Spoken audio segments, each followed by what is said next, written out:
चलिए इस वीडियो में हम बात करते हैं एक स्पेशल टाइप के सीक्वेंस अरिथमेटिक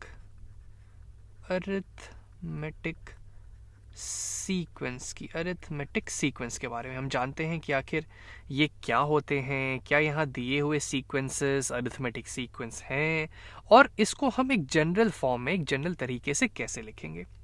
तो ऐसा सीक्वेंस जिसका हर टर्म अपने पिछले वाले टर्म में एक फिक्स्ड क्वांटिटी, एक फिक्स्ड नंबर ऐड या सब्ट्रैक्ट करके बना हो, वैसे सीक्वेंस को हम लोग अरिथमेटिक सीक्वेंस बोलते हैं।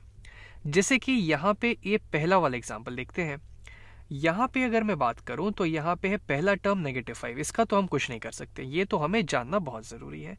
लेकिन अगर हम दूसरे टर्म से सारे टर्म्स पे आए तो -5 पे अगर मैं 2 जोड़ दूँ तो मुझे -3 मिलेगा। फिर -3 में अगर मैं 2 जोड़ दूं तो मुझे -1 मिलेगा। फिर -1 में मैं 2 जोड़ दूं तो 1 मिलेगा। और ये सेम पैटर्न, सेम चीज़ चलती जाएगी। मैं हर पिछले नंबर पे एक फिक्स्ड नंबर +2 ऐड करते जा रहा हूं और मुझे अगला नंबर मिलता जा रहा है। तो ये एक अरिथमेटिक सीक्वेंस हो जाएगा। उसी तरीके से अगर इसकी बात करें यहाँ पे, तो 100 पे अगर मैं 7 जोड़ दूं तो मुझे 107 मिल जाएगा। 107 में अगर मैं और 7 जोड़ दूं तो मुझे 114 मिल जाएगा।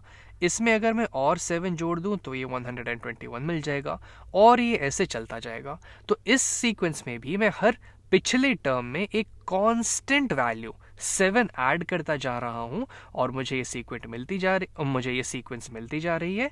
तो ये एक अरिथमेटिक प्रोग्रेशन हो जाएगी। इसकी बात अगर यहाँ पे करें तो यहाँ पे है मेरे पास पहला टर्म 1 में अगर मैं 2 ऐड करूंगा तो मुझे मिल जाएगा 3 में अगर मैं 2 नहीं ऐड कर पाऊंगा, मुझे 3 ऐड करना पड़ेगा, तब मुझे 6 मिलेगा। 6 में अगर मैं 4 ऐड करूं तो 10 मिलेगा।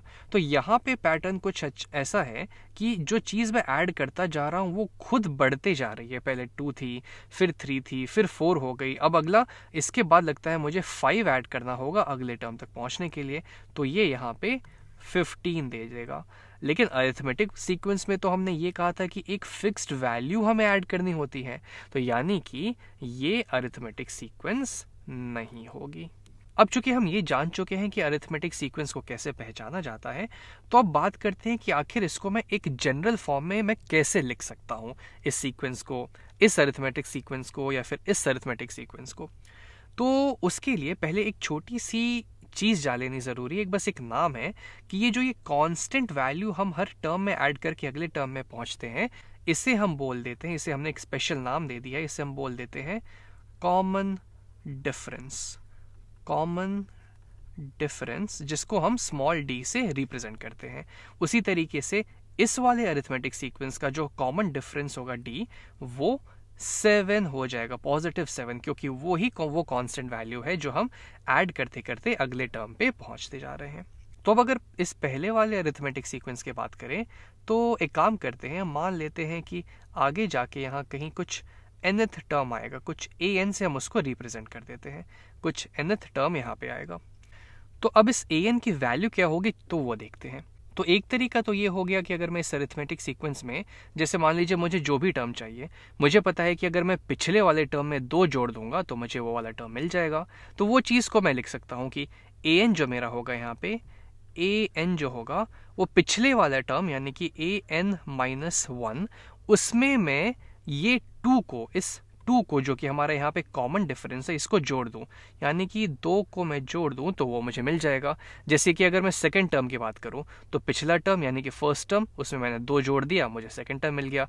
सेकंड टर्म में मैंने 2 जोड़ दिया तो मुझे थर्ड टर्म मिल गया। लेकिन ये तभी वैलिड होगी जब हमें फर्स्ट टर्म पता हो, और फर्स्ट टर्म यहाँ पे क्या है, पहला टर्म यहाँ पे है हमारा -5, यानी कि n की वैल्यू कभी 1 हो ही नहीं सकती, n हमेशा 2 से ही शुरू होगा कम से कम। लेकिन चलिए अब इसका हम एक्सप्लिसिट तरीका देखते हैं कि कैसे हम इसको लिख सकते हैं। तो अगर मैं बात करूं कि -5 से मैं -3, अगर मुझे सेकंड टर्म पे आना है तो मैंने 2 ऐड किया। पहले टर्म से अगर मुझे थर्ड टर्म पे आना है तो मुझे 2 बार 2 को ऐड करना होगा। पहले टर्म से अगर मुझे चौथे टर्म पे आना है, फोर्थ टर्म पे आना है, तो मुझे 1, 2 और 3 बार 2 को ऐड करना होगा। तो उसी तरीके से अगर अब मैं nth टर्म की बात करूं an की, तो उस तक पहुंचने के लिए मुझे पहले टर्म में यानी कि a1 में, और a1 की वैल्यू -5 है, इसमें मुझे n-1 जिस टर्म पे मैं जा रहा हूं उससे एक कम उतनी बार 2 को ऐड करना पड़ेगा। यानी कि 2 को मैं मल्टीप्लाई कर देता हूं n-1 के साथ, 2 टाइम्स n-1, तो ये मुझे an की वैल्यू दे देगा। जैसे कि मान लीजिए अगर मुझे यहाँ पे 4th टर्म जानना था, तो a4, n की वैल्यू यहाँ पे 4 हो गई, तो इसकी वैल्यू हो जाएगी a1 है हमारा -5 पहला टर्म, प्लस 2 टाइम्स n-1, अब n तो हमने 4 रखा है यहाँ पे, तो ये हो जाएगा टाइम्स 4 - 1, और ये कितना होगा -5 प्लस 2 टाइम्स 3 यानी कि -5 प्लस 6 यानी कि +1 के बराबर, जो कि हमें यहाँ पे पता है कि वही है।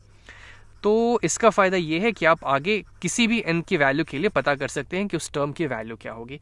जैसे कि अगर मैं पूछूं आपसे कि 24th टर्म इसका क्या होगा, तो यहाँ n की वैल्यू हो गई 24, तो यहाँ पे डाल के देख लीजिए a1, अब a1 की वैल्यू है यहाँ पे -5 प्लस 2 टाइम्स, जो इसका कॉमन डिफरेंस है 2 टाइम्स n-1, n है 24, तो 24 - 1 यानी कि यहाँ पे आ जाएगा 23, तो इसकी वैल्यू क्या होगी -5 प्लस 2 टाइम्स 23 होता है 46, तो इसकी वैल्यू आ जाएगी 46 - 5 यानी कि 41 के बराबर।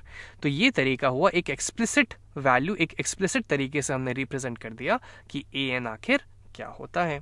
उसी तरीके से अगर इस अरिथमेटिक सीक्वेंस की बात करें, तो इसको तो हम अगर पिछले टर्म के फॉर्म में लिखना चाहें तो हम लिख सकते हैं कि इसका जो nth टर्म होगा, यहाँ पे मान लेते हैं कि ये कुछ आगे जाके इसका कुछ nth टर्म आएगा जिसको हम an से रिप्रेजेंट कर देते हैं, तो यहाँ an की वैल्यू हो जाएगी, पिछले टर्म में हम हर पिछले टर्म में 7 ऐड करते जा रहे हैं, इसका कॉमन डिफरेंस, तो ये हो जाएगा an-1, इसमें हम ऐड कर देंगे इसका कॉमन डिफरेंस d, जिसकी वैल्यू यहाँ पे 7 है, तो मुझे इसका nth टर्म मिल जाएगा। लेकिन अगर अब हम इसको एक एक्सप्लिसिट तरीके से रिप्रेजेंट करना चाहें तो कैसे करेंगे, तो मैं लिख सकता हूँ कि जो an की वैल्यू होगी वो हो जाएगी पहला टर्म जो कि है यहाँ पे 100, तो a1 प्लस nth टर्म पे हमको जाना है, तो हमको उससे एक कम बार यानी कि n-1 बार इस कॉमन डिफरेंस को ऐड करना पड़ेगा। यानी कि अगर मैं इस कॉमन डिफरेंस को n-1 से मल्टीप्लाई करके इसमें जोड़ दूं तो मुझे nth टर्म इसका मिल जाएगा। तो ये हो जाएगा